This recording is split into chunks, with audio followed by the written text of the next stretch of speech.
Hi guys, and welcome along to the first episode of The Making of Hydra. First of all, thanks for being here and supporting this. It's very much appreciated. So what I wanted to do in this first episode, rather than pile into some of the tracks I've been working on, so you can kind of understand how I work and how things are in Cubase, I thought I would just give you a run through of how I have things set up.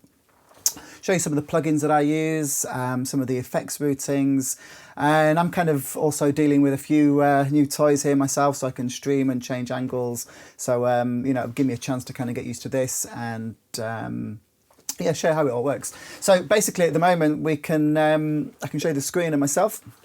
And this is working in just 1080p, which should look great on your phones and TV screens and whatnot. I'm normally used to working in a much higher resolution, so I'm having to deal with a bit of a strange screen setup, but hopefully I'll get used to it and you guys will too. So we have this view, and we can also the view from the side here as well, and we've got different camera angles, so should be quite fun. Let me know if there's a preference, and we'll take it from there. So I think mostly we're going to be kind of viewing things this way and just straight into Cubase.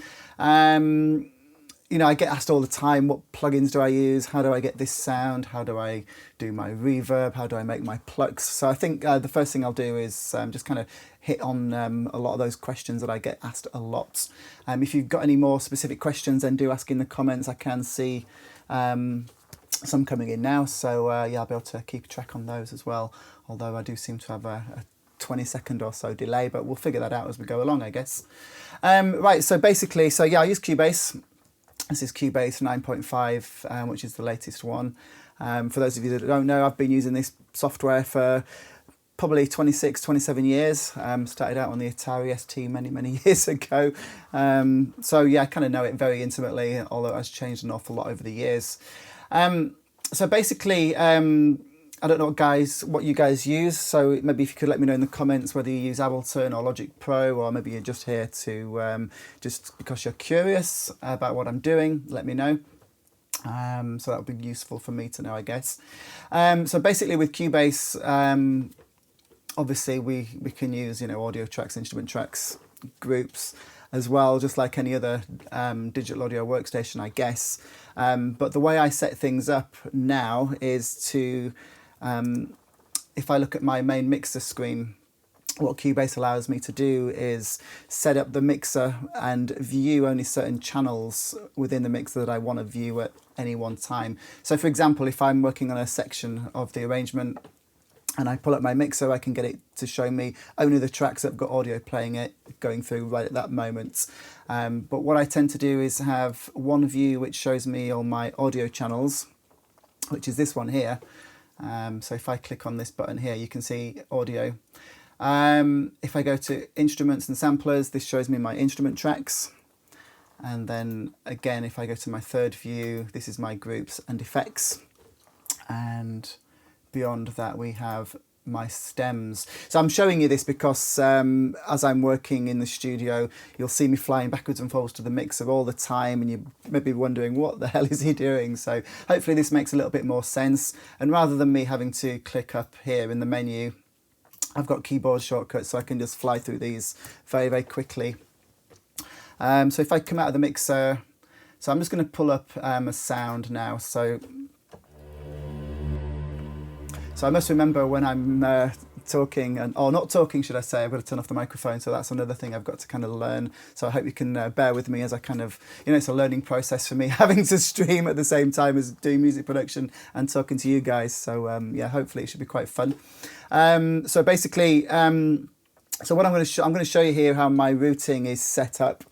I've just come to Omnisphere here, and this is where I get a lot of my pad sounds from. In fact, I use a lot of sounds in Omnisphere, but if I'm looking for a pad, it's maybe my first port of call. This pad I'm using at the moment, I've got quite a lot of extra banks. So these are a lot of the Plugin Guru banks, and the one I've got up now is the Mega Magic pads. And this is like a multi-pad, which works across 8 parts, I think, or 6 parts. It's just a really nice pad. So this is just like a starting go-to pad.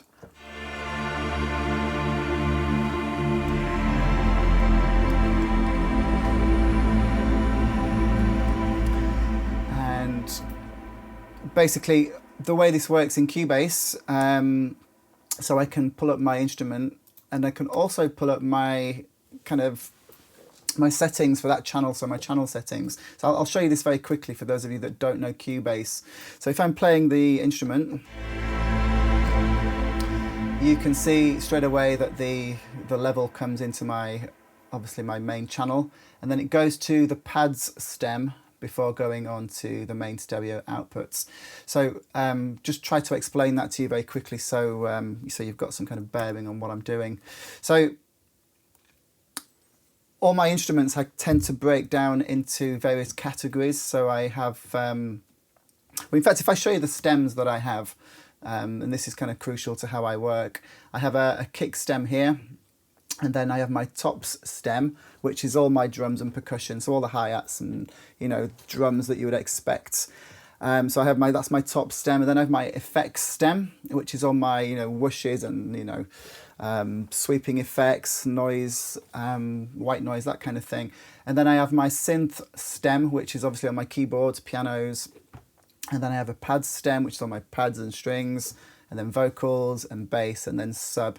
And the reason I break my track up into these stems is so that if I want to master, I'll send these stems off for mastering, or I'm working towards doing an Atmos version of this album to perform as well. So I'll be able to bounce all my stems all in one go. And also I can just balance and level my stems as well as I go along. So coming back to my main arrangement page, so I've got my pad. So this comes into my mixer, and then from the mixer it then goes to my pad stem, and then the pad stem goes to my main output. So I hope that makes sense to you.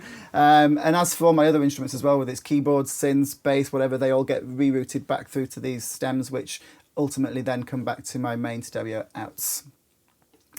So basically, also in the arrange page here, you can see that I kind of break down my arrangement into a very similar kind of categories. So at the very top, I've got my kick drum, and then my drums, obviously, and that just contains, you know, a bunch of hi-hats and claps. And then beneath here, the effects and sweeps, which again go to the effects stem, and then synths, obviously. I mean, it's all pretty self-explanatory from here, I'm sure. But I think if you know this at the start of this journey, then it'll make it easier for you to kind of follow what it is that I'm doing. So what I've got up at the moment is it's just a bit of a sketch pad. I'm just kind of throwing ideas to start something new. There's nothing in here really that's, you know, I'm really crazy about. I'll just give you a little play of some of the things I have been doing. So I have this, so in one of my synths, one of my favourite synths right now is the Yuhi Repro 5. So if you guys haven't checked this out, then do check it out. And I must remember to turn off my microphone while I'm playing this. So I'm going to give this a try.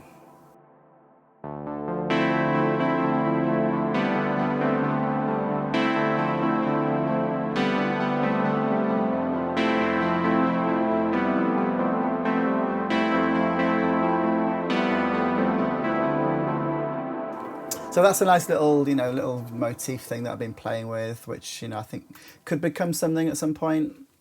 I've actually recorded it in, so I'll play that along with the drums that are here. And again, this is pretty much my starting template that I use. You know, there's no point starting with a blank sheet every time you sit down to make a piece of music, because you're going to want a kick drum, you're going to want some hi-hats. And these are just, you know, I think 3 or 4 tracks that I've pulled out of previous projects just to have a starting point. So yeah, I'll play this. In fact, I'll mute that and just play like the drums that I kick things off with.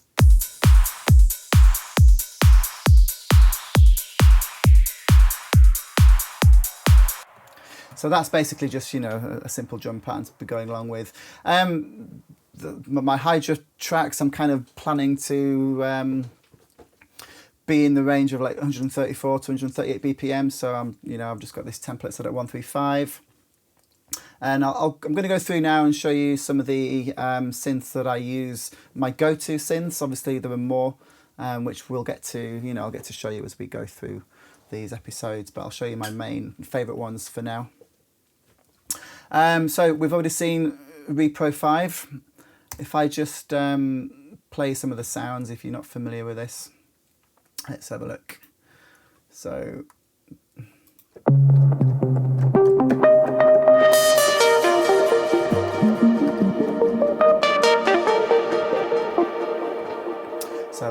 yeah, it's got kind of a really nice warm analog vibe to it, this synth. I haven't really done a lot of programming from the beginning with this one. I've got, what, 1, 2, 3, 4, 5, 6 track patches there that I'm been tweaking. So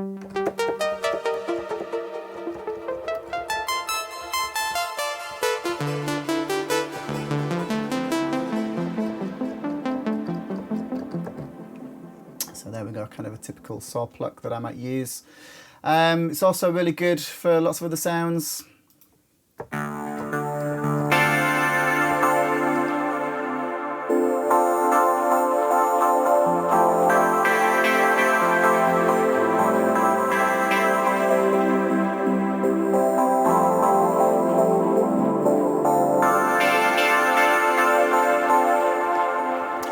So on the keyboard here, if I show you what's going on from the side here, so basically my main keyboard is this Control S61, Native Instruments. It's great, I really like this because I can obviously assign any control or parameter to these pots along here. I'll also show you my, whilst I'm here, my iPad, which I'm using a piece of software called Metagrid, and what that allows me to do is, if I'm in Cubase, in fact, I don't think it's going to work at the moment because I need to just restart it because I've restarted my computer. So I'll just reconnect up to my computer here. So basically what it allows me to do, if I want to, for example, zoom in or zoom out, I can do all this. If I want to import something from another track, I can do this. So basically what it allows me to do is any key command or chain of key commands within Cubase I can assign to one button, so it really speeds things up. And you know how it is when there's something in 3 menus deep in the from the file menu or something, and you can't find it. Remember, if I can just stick it on a button here, that's really useful to have. On the right here, I've got my Steinberg CC121. That basically allows me to it gives me a full channel control for one channel, basically. So whichever channel I'm on in Cubase, this will do the volumes, the mute, solo, EQs, effect sends if I want it to. Although I don't tend to use the effects so much from there. So anyway, we've had a little bit of a look at Repro 5. I'll show you some of the other stuff I use. So before Repro 5 came along, Yuhi made Repro 1. And this is like a monophonic version. So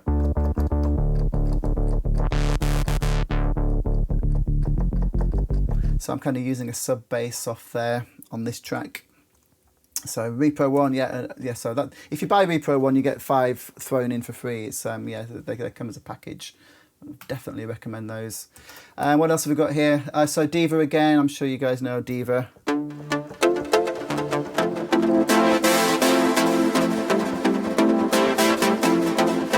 So this is my kind of main go-to for synths, plucky synth sounds. So if I go to my own kind of bank where I've created my own stuff. So this is pretty much, most of this is my own stuff, so...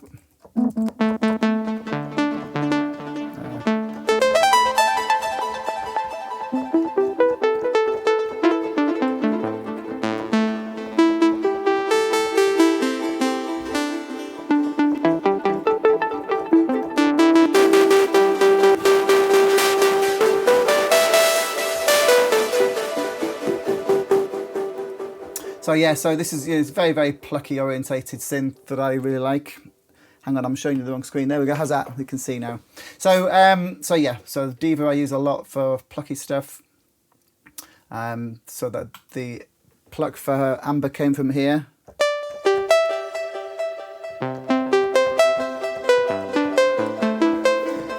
Obviously there's a lot more effects on that sound in the actual finished mix, and I can come along to showing you those as I go along. Other synths I'm using, Serum I use quite a lot. I don't know if you guys know, but I did a preset bank for Serum a couple of years ago along with Sammy.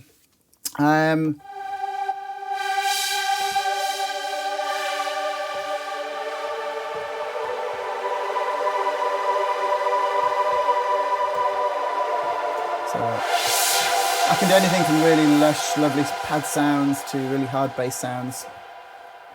And again, I think this is Omnisphere I'm using here. So these are kind of just my go-to startup sounds. So I always get asked about how to get those really lush reverbs. Well, I'll kind of show you what I have. If I go back to my Diva,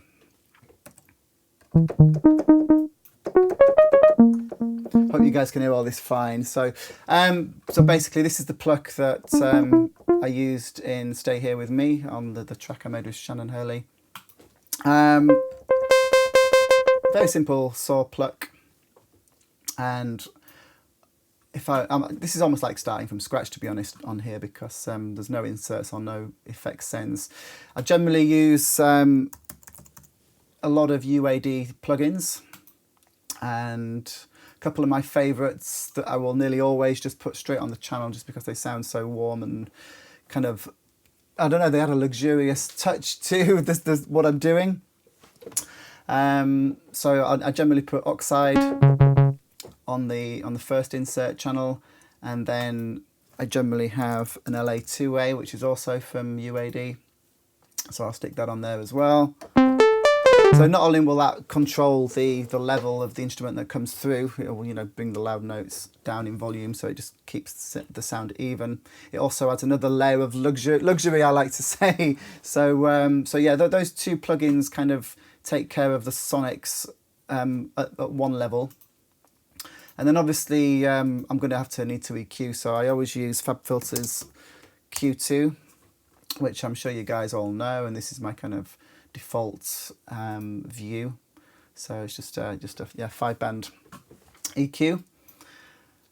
So this is basically where I start.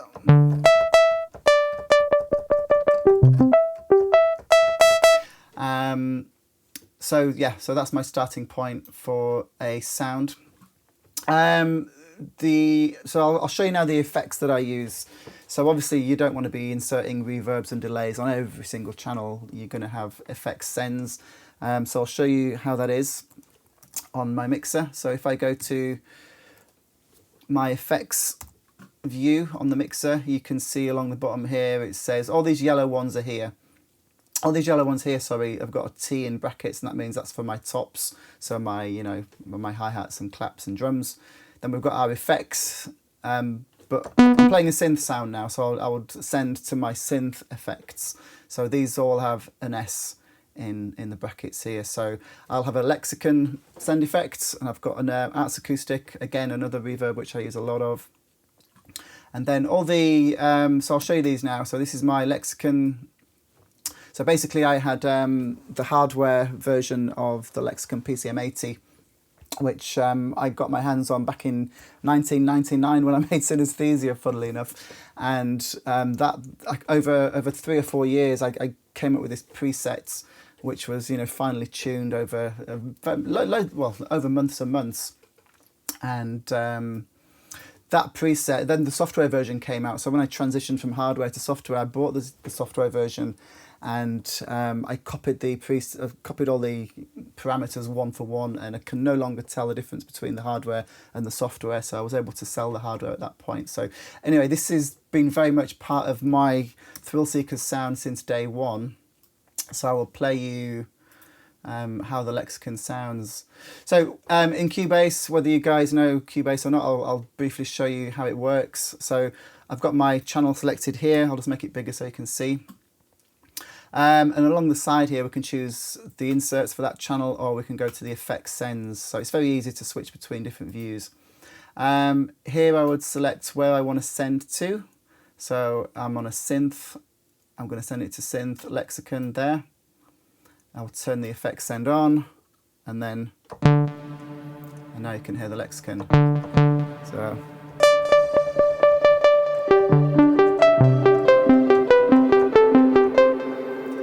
and if you look at the effects, I'll show you the details of the effects. So input and mix. So basically what I have here is I'm just trying to find the effects time.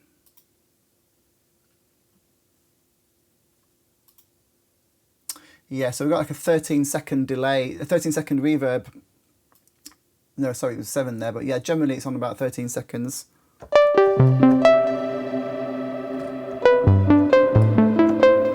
So that reverb sound has been part of my sound since, you know, since '99. So I've always got that reverb to hand. It's a very long, lush reverb, which, you know, just sounds very very nice. So I'll often double that though with the Arts Acoustic reverb as well. So on my second send here, I can send this to the Arts Acoustic reverb. I'll turn off the lexicon for now just so you can hear the difference. So the Arts Acoustic reverb, I mean, I've just got a preset here.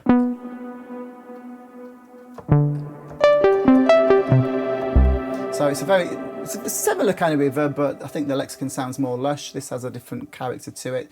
I'll often send an instrument to both of those. So this is with both of them. So that's how that would sound together. And then, of course, you know, in trance music, delay is a massive part of what we use. So again, if I look at my mixer, so we're looking at these kind of yellowy, mustardy coloured channels at the bottom. So for my synth channels, I've already got set up, I've got a reverb on one channel, another reverb, and I've got 1, 2, 3, 4 delay settings. So each delay will have a different echo time. So on the first one, I've basically got a quarter note, and it's, yeah, so I've basically got a quarter note delay. And then on the second one, I've got a dotted eighth, and that's working in ping pong mode. So I basically use Echo Boy for the vast majority of my delays.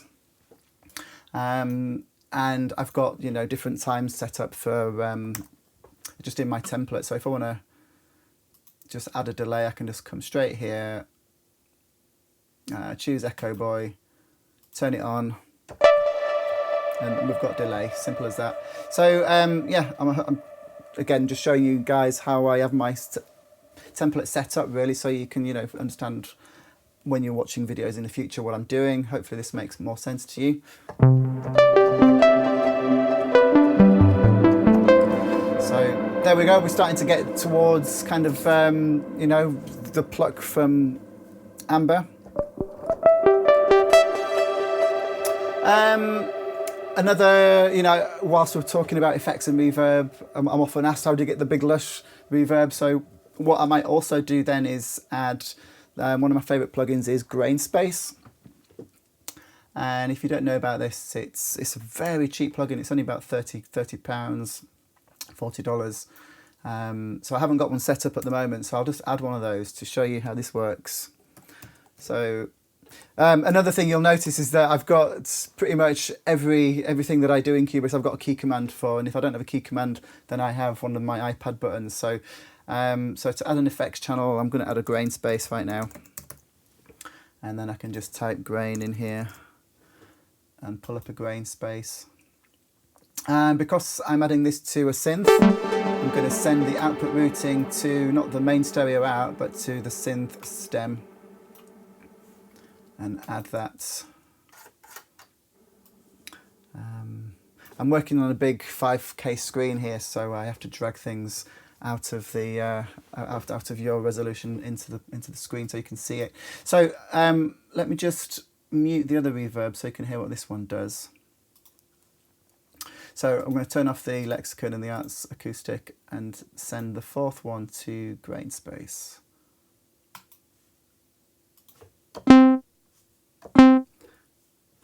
Which of course you can't hear for some reason. Oh, there we go, okay. So this is a granular reverb, and it kind of makes lovely shimmering sounds. It can also kind of pitch up the reverb an octave higher and an octave lower, and it gets this, you know, well, I'll play you exactly what it does.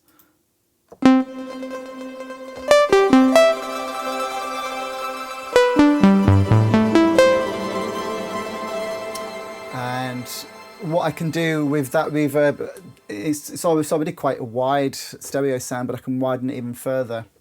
And when I mix that in with the lexicon and the Arts Acoustic reverb,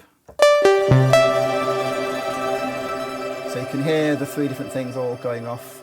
So by the way, for you guys, what I'm also doing while I'm recording this, I'm also recording a HD video straight to my hard disk here. So I obviously know Facebook quality is a bit shit, let's be honest. So yeah, I'll give you a link to download the HD version so you can hear the full, you know, how it sounds to me, basically the same as it is in the studio. So yeah, the grain space is pretty loud there. So just going to come into the mixer, and I can obviously just bring it down like you can in any DAW.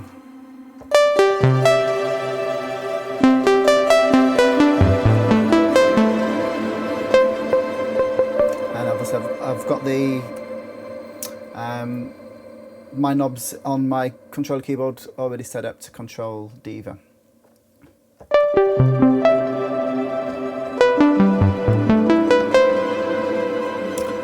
And again, keyboard shortcuts for pretty much everything, so you'll see me just pressing keys and stuff disappearing off the screen. Right, I'm just going to have a quick look through some of the questions, see if there's anything in here. So lots of Ableton users, Logic Pro, and you've got some nice clear sounds on the stream. That's good to know. Joel's asking, do you use any hardware synths, or is it mostly soft synths? It's basically, I would say 95% software, because, you know, you can maybe see on my right here, I've got an Audio Lead 2, which, you know, I do use a lot, just because it's got a certain character, although I can make those sounds pretty easy inside Diva as well. I've got Korg Minilog here, which, you know, it's got some nice sounds.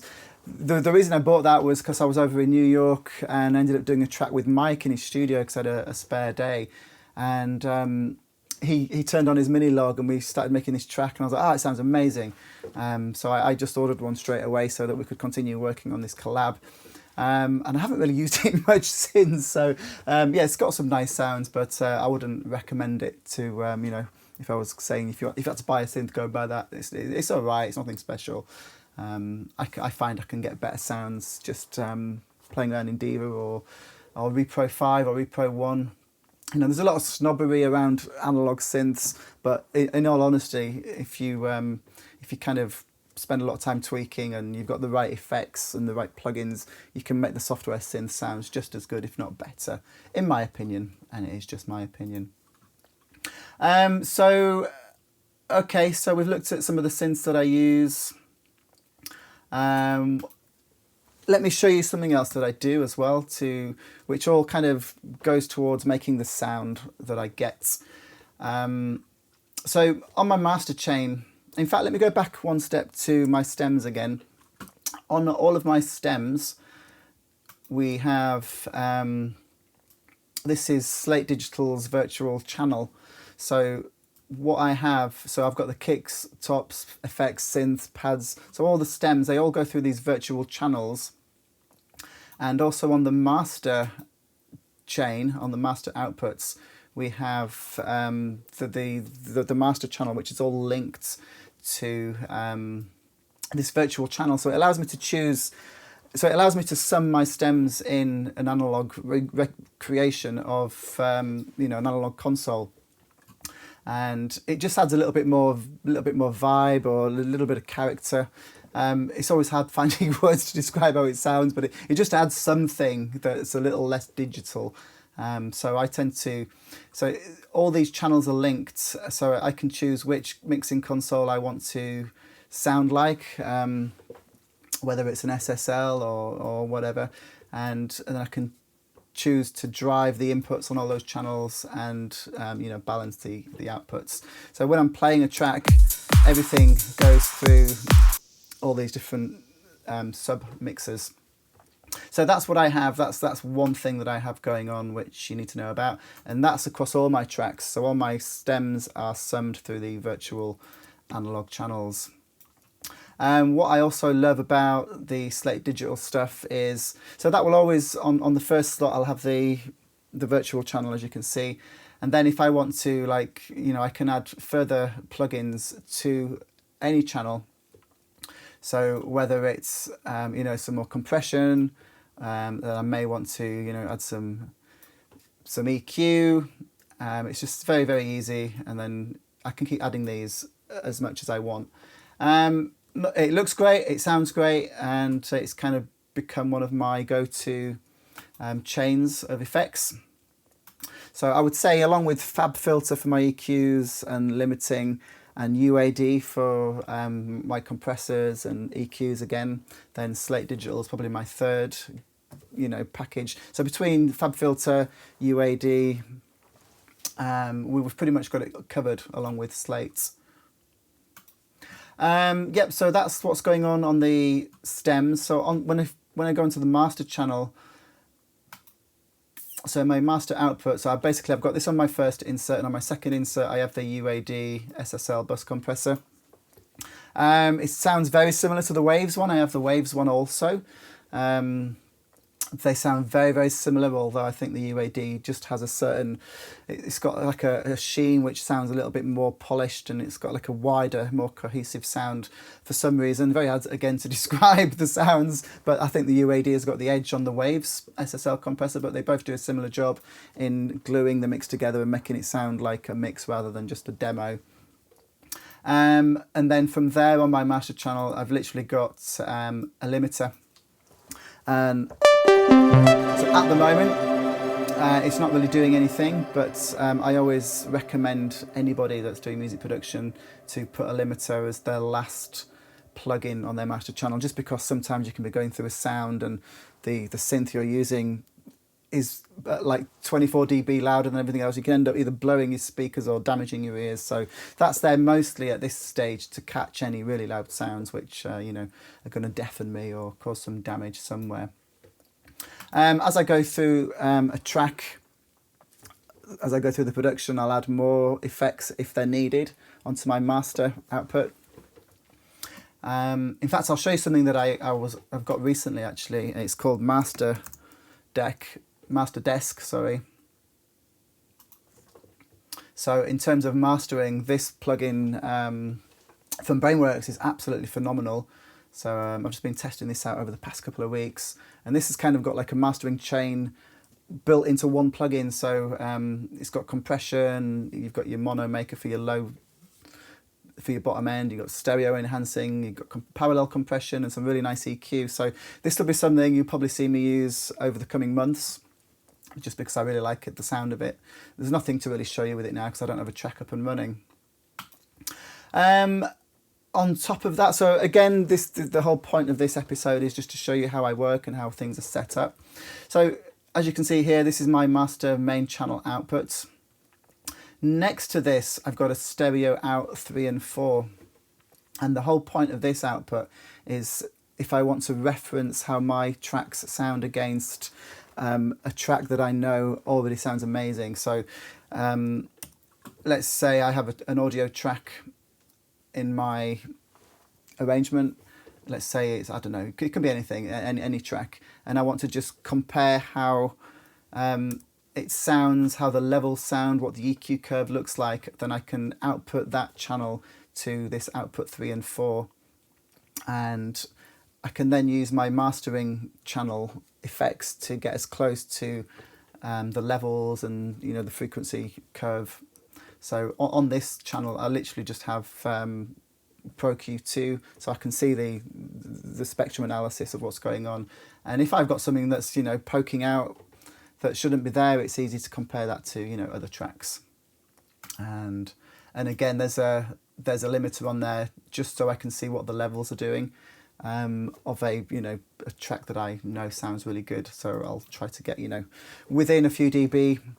A lot of the time you get tracks that sound amazing, but they're really, really over compressed or over limited. So I won't always use that, but it's just a good idea to have that available. So you've got a guide as to where you should be aiming for. And I hope this has given you some kind of insight as to how I've got Cubase set up. And what I'll do on the next stream is, there's no point me sitting here for hours on end just trying to find a sound or tweak a sound. So what I'm planning to do with this going forward is, if I'm spending a day on a track and there's like a 2-hour period where I'm really intensely into some kind of production element that I think you'll find valuable, what I'll do is I'll go back and recreate that and live stream it for you and allow you to ask questions so I can feed back on those. And I think that's the best way for all of us to get something out of this. If as you probably understand, I'm dealing with 2 or 3 different camera views and the screens and the resolution issues. So if I post 1 hour or 2 hour videos, I think that's going to be more effective than me just leaving the stream running all day, because I think, we need to get to the golden nuggets that are going to interest you and also not distract me too much from what I'm trying to do. So, but if, like I've said before, if there are any particular areas that you want me to go over, I'm more than happy to do that. So just let me know what it is you want me to do. And yeah, we will be doing those over the coming months. I'm really excited to be doing this. I've done a few videos many years ago. It's all changed now, of course. Technology's changed an awful lot. I'm discovering new sounds and plugins and ways to do things all the time, and the whole point of this is for me to share my discoveries with you, and for you just to see how tracks evolve and just be part of the journey, really, because doing this Hydra album's a big project for me, and taking it all away from the record label and just doing it all myself it's a daring move, but having this along with other packages that we're running is helping to fund that. So thank you once again. So what I'll do, I'll just make sure there's no more questions. I understand that we've got people kind of signed up to this from all around the world, and yeah, everyone's not going to be able to tune in at the same time, so we'll have to find the sweet spot when's best for everybody. Otherwise, you'll be able to watch these on replay later or download the video. Right, so I think we're about there for now. So hang on a second, we've got a few questions coming that I haven't seen yet. So Brian's asking, what's the difference between a stem and a channel? I didn't really catch the difference. What it is when... So there's 2 reasons why I would have stems. So we have our audio channel and we have our master output channel, and the stem sits in between. So it's like a group, if you like. So if I put all my pads through the stem, then I can just work on the stems of the pads. So I might want to widen all the pads. I might want to bring all the volume of the pads down. But it also, when it comes to mastering, then it's much easier to have all your stems separated out to be able to EQ them better and mix them better than to have just one finished channel, if you like. So that's the difference between a stem and a channel. Also, as I'm planning to move into Dolby Atmos for DJing, I will be able to put all the pads in all the speakers around me, for example. I might be able to get the drums to move around, or the kick, It allows me to basically work with more elements than just the stereo finished master.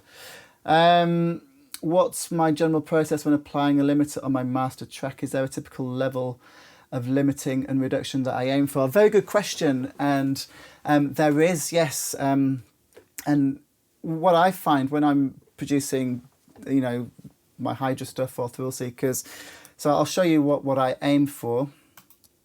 This track, for example, let me just play this. I mean, there's nothing in this track other than drums and a few little...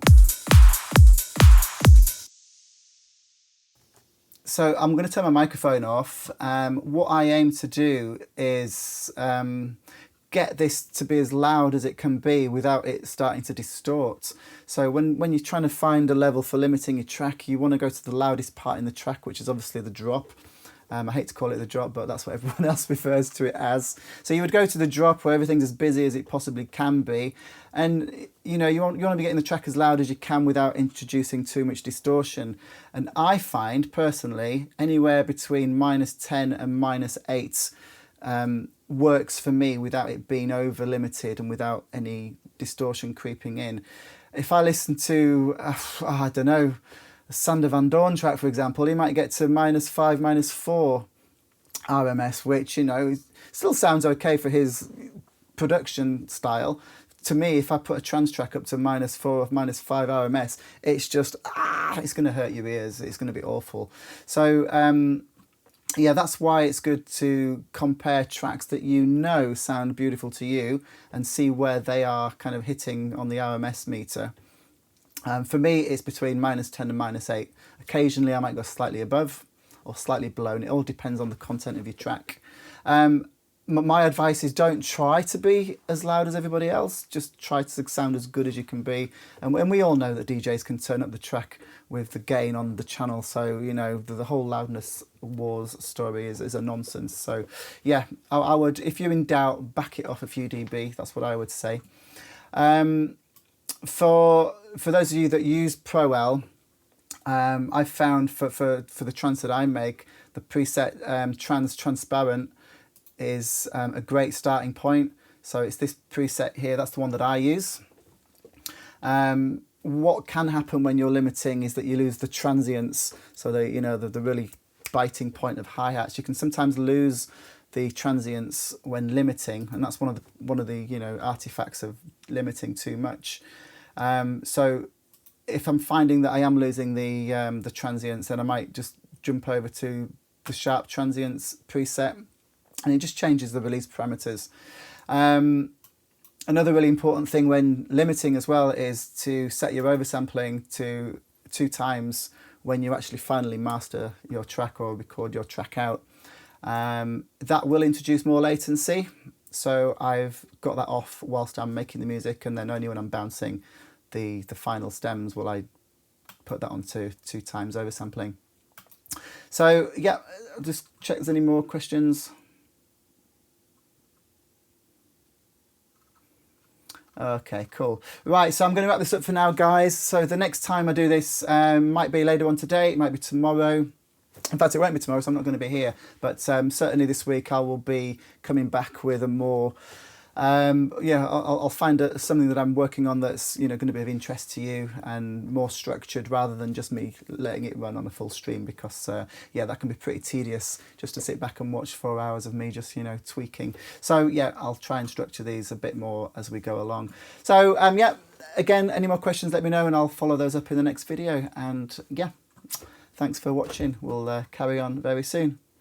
See you later, guys.